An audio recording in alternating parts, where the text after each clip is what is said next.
Hello Mila, hello Jack. Hello everybody else who's watching, and welcome to Storytime with Grandad.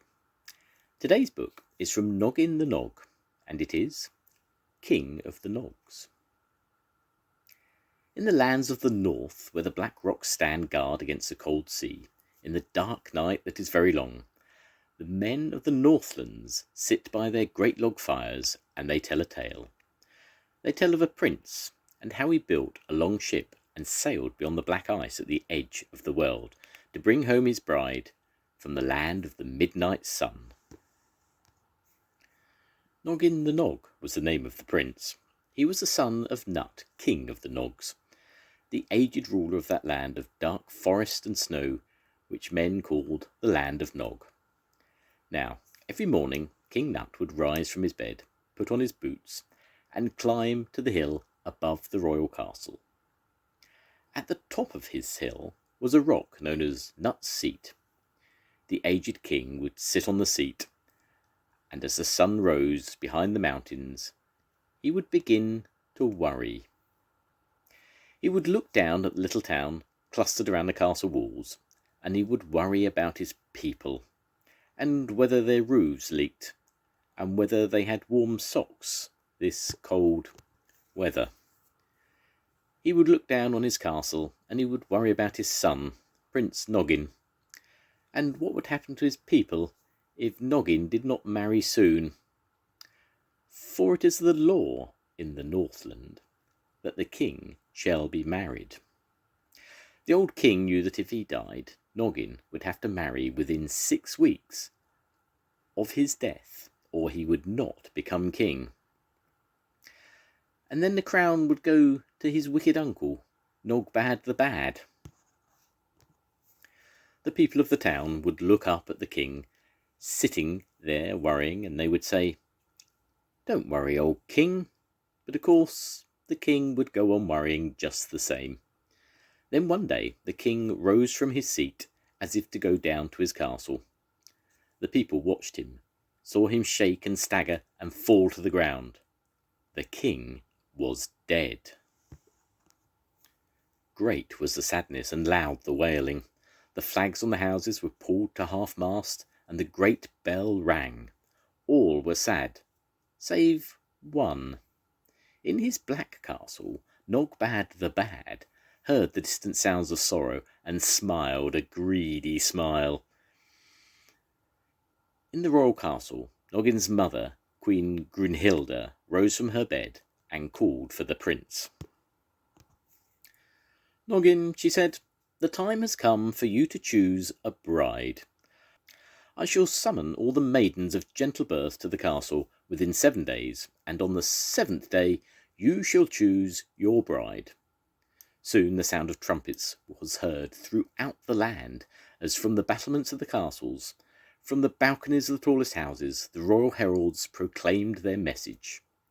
What excitement there was amongst the maidens, what twittering and giggling. With hopeful hearts they put on their walking shoes and skipped away to the royal castle.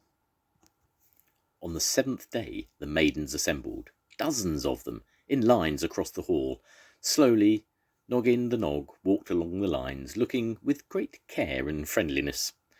There were tall girls, short girls, lean girls from the valleys, with hair as black as ravens' wings, fat girls from the castles of the mountain top, with golden plaits and eyes as blue as the sky. Noggin came to the end of the line, and he had not chosen. He had not found one maiden that pleased him enough to make her his queen.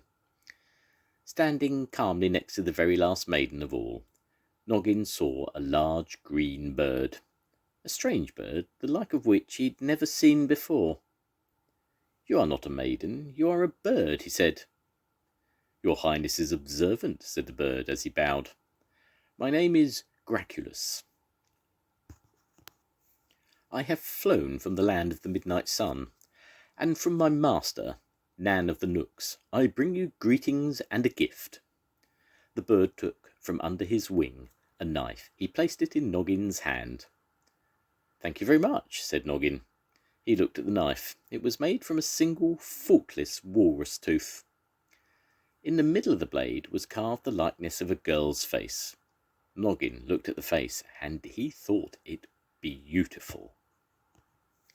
More beautiful than any of the maidens he had seen that day, or any other day for that matter.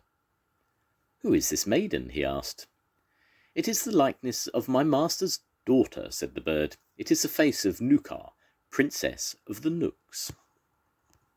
Noggin, Prince of the Nogs, turned to his people, and holding up the knife, he cried out, "This is the maiden I shall marry." What alarm and surprise there was in the castle! What grumbling and grumping! With heavy hearts the maidens put on their walking shoes and trudged back to their homes. Noggin climbed the steps in the castle yard and addressed the royal guard and the people of the town. "Who will come with me?" he asked. "We will," cried the warriors with one voice. "Who will build me a ship?" he asked. "We will," called the carpenters. "And we will paint it," called the painters. "And we will make your sails," called the sailmakers. And so it was. The Nogs built a long ship of oak from the valleys. The mast was a single perfect pine tree. The high prow was carved and painted and gilded to a ferocious dragon's head. The sail was a square of stout canvas, embroidered with the crest of Noggin and the face of Nuka. To protect the sides of the ship were shields of hammered bronze. "Do not grieve for me, mother," said Noggin the Nog, as he took leave of Queen Brunhilde. "The ship is strong, the men are brave.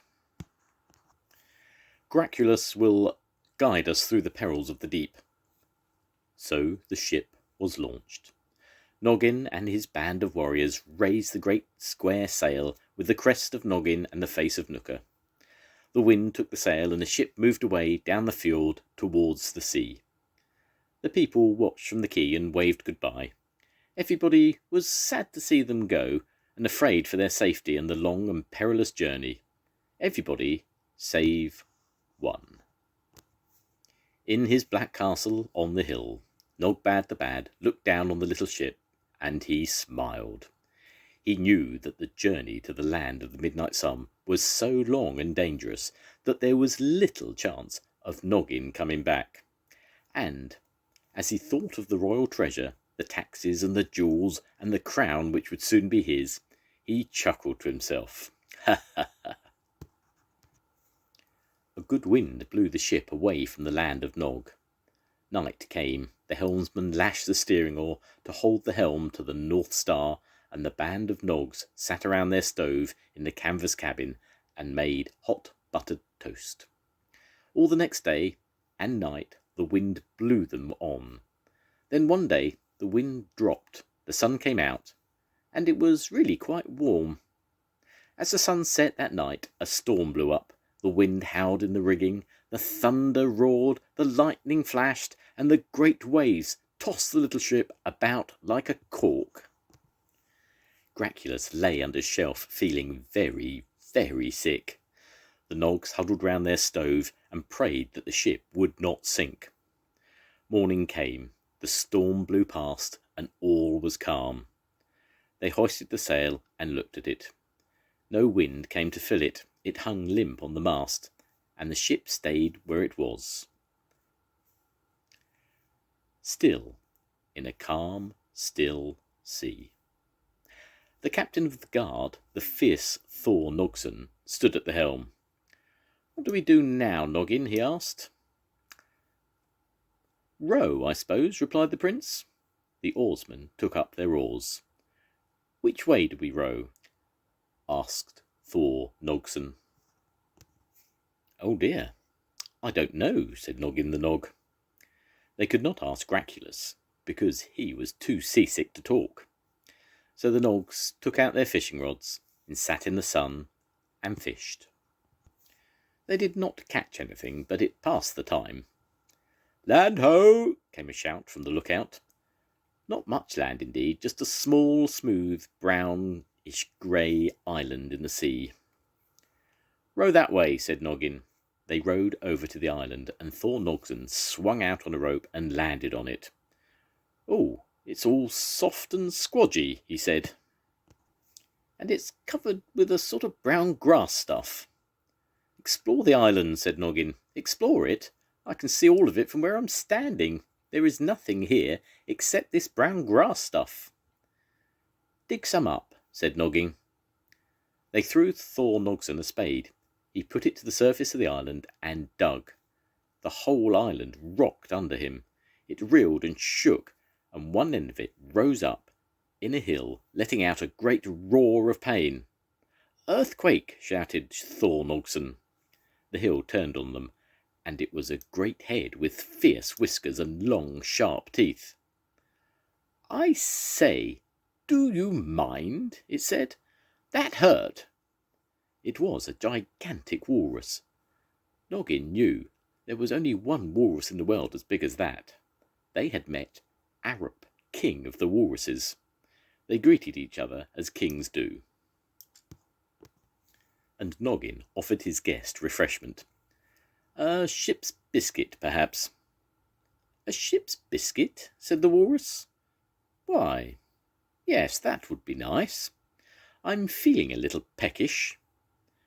Noggin's men went below and brought up a chest of biscuits. How would you like them? Asked Noggin. Oh, just throw them in, replied the king of the walruses, and he opened his mouth.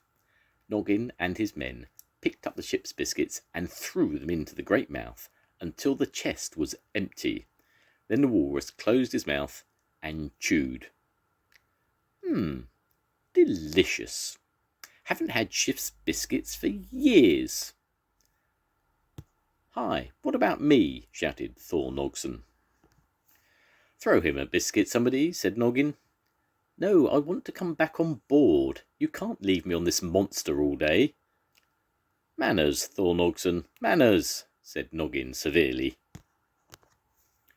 Wait till the king of the walruses has finished his elevenses. The walrus stewed another box of ship's biscuits with great pleasure, and then offered to help them on their way. I'm going towards the land of the midnight sun. If you just throw your gardener here a rope, I will give you a tow. They threw Thor Nogson a rope. He tied it round the walrus's neck and quickly climbed back on board. Right away, called Noggin. The walrus moved away through the calm waters, pulling the ship behind him. Swiftly he swam. All that day and night he swam. Through the next day and night he pulled the little ship until they were past the black ice at the edge of the world. Then he stopped. I'll be off now, he said. I go south here, but there is a good wind. Keep the midday sun behind you. Watch out for icebergs. Good luck. The king of the walruses sank beneath the waves. The wind bore them on. That night the snow began to fall. Graculus climbed onto the prow ship and guided them past the icebergs, while the Nogs took turns bringing him mugs of cocoa. Then, as dawn came, they saw before them the land of the midnight sun. It was a flat land, no mountains and forests like their own homeland, just flat ice and snow. Nan of the Nooks was waiting for them on the shore. He was a little man in a fur hood, sitting on a throne made of blocks of ice. He was surrounded by other little men in fur hoods, all jumping about with excitement. Greetings, Noggin the Nog. Do you come in peace? He called. Hail, Nan of the Nooks. We come in peace, called Noggin the Nog as he leapt ashore. Nan of the Nooks came down from his throne of ice and shook Noggin by the hand. Perishing cold, isn't it? He said. Come up to my place and have a cup of something hot. Nan of the Nooks led Noggin to one of the round ice houses and went indoors. There was no door, only a sort of arched tunnel to crawl through. Inside the house was bright and warm, with the skin on the floor for a carpet. Nan and Noggin sat on stools, and Nan's daughter brought them black tea in silver mugs. She was Nooka, the girl whose likeness was carved on the bone knife. Noggin looked at her, and she was more beautiful than he had expected. Noggin turned to her father. He said, Nan of the Nooks, I have come far, through hail and wind, through snowstorm and sea mist, past the black ice at the edge of the world, to ask your daughter to marry me. Yes, I know, said Nan of the Nooks. Well, Noggin faltered. Now I'm here, I feel a bit shy. Would you ask her for me? Nan of the Nooks laughed. All right then. He called his daughter. Nooker, he said. Noggin has come through hail and wind, through snowstorm and sea mist, past the black ice at the edge of the world, to ask you to marry him.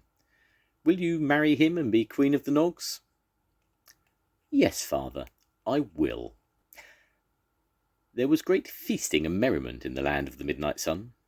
Fireworks lit up the sky, and the Nogs and the Nooks sang their drinking songs and ate roasted caribou meat. The next morning, Graculus came to Noggin and Nooker and told them he was going to fly back to the land of the Nog and tell the news that Noggin was married and on his way home.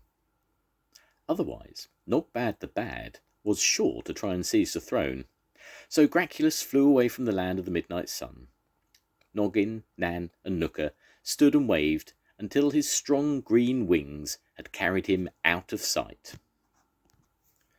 Far away in the land of Nog, Nogbad the Bad stood in his black castle and looked out across the sea. High in the air he saw a bird, a green bird, flying very slowly, like a bird that is very tired. He watched the bird flutter down and with the last of its strength land on top of the flagpole, fold its wings, tuck away its head, and go to sleep. Nogbad took hold of the flagpole and told his guards to haul down the flag. The guards pulled down the flag, and as they did so, Nogbad was pulled up the other side of the pole. He reached the top and grabbed the bird by the throat. "Ark!" cried Graculus. "Lower away, guards," said Nogbad. They lowered him. He held out the bird to the guards. He said, "Take this and put it in the dungeon." The guards took Graculus and put him in a dungeon. He sat there with a bowl of water and a bowl of birdseed, and he wept. The days passed. Then one day the door was thrown open, and there stood Nogbad in purple robes carrying a golden crown. "Look at me, bird," he said. "It is 6 weeks since Noggin went away. He has not returned, and so today I go down to the council of elders in the town, and they have to proclaim me king." Graculus watched from the barred window of the dungeon. He saw Nogbad set out in a golden carriage. A robin perched on the window-sill. "Robin," said Graculus, "do you want Nogbad to be king?" The robin shook its head. "Take this feather," said Graculus, "put it in the hand of Queen Grunhilda, and tell her I am here."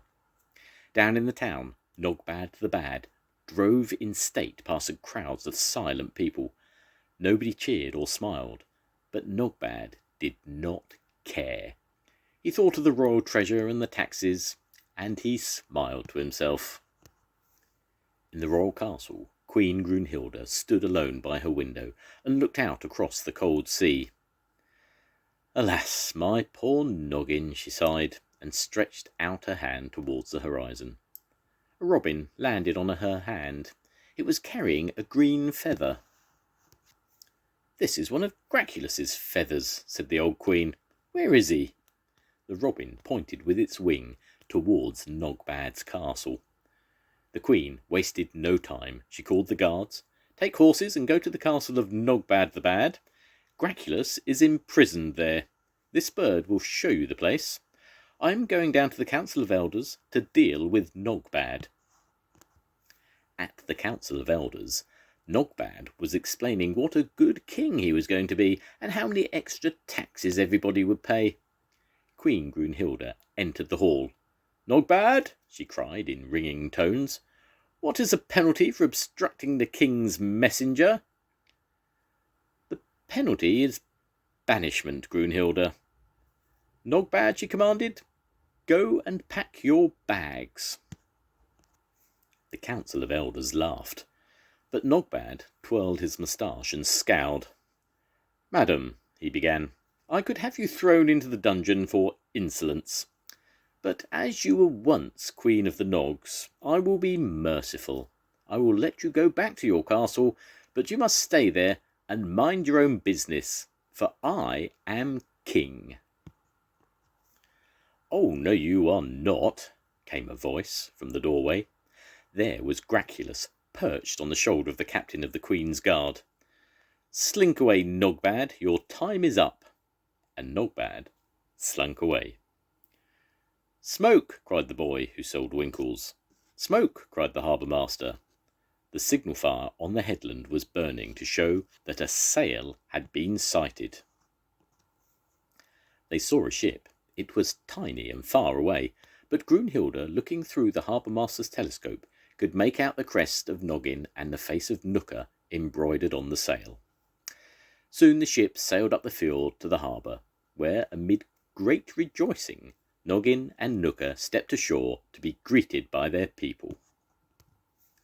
Graculus told Noggin of Nogbad's wickedness, and he sent soldiers to seek him out. They did not find him. Nogbad had put on his climbing boots and set off over the pass to stay with his granny in Finland. So Noggin and Nooka came home to their kingdom. They were crowned that day in the royal castle. Noggin and Nooka, king and queen of the Nogs, and their reign was long and happy. The end. Goodbye, Mila. Goodbye, Jack. I'll see you soon. Goodbye, everybody. Bye.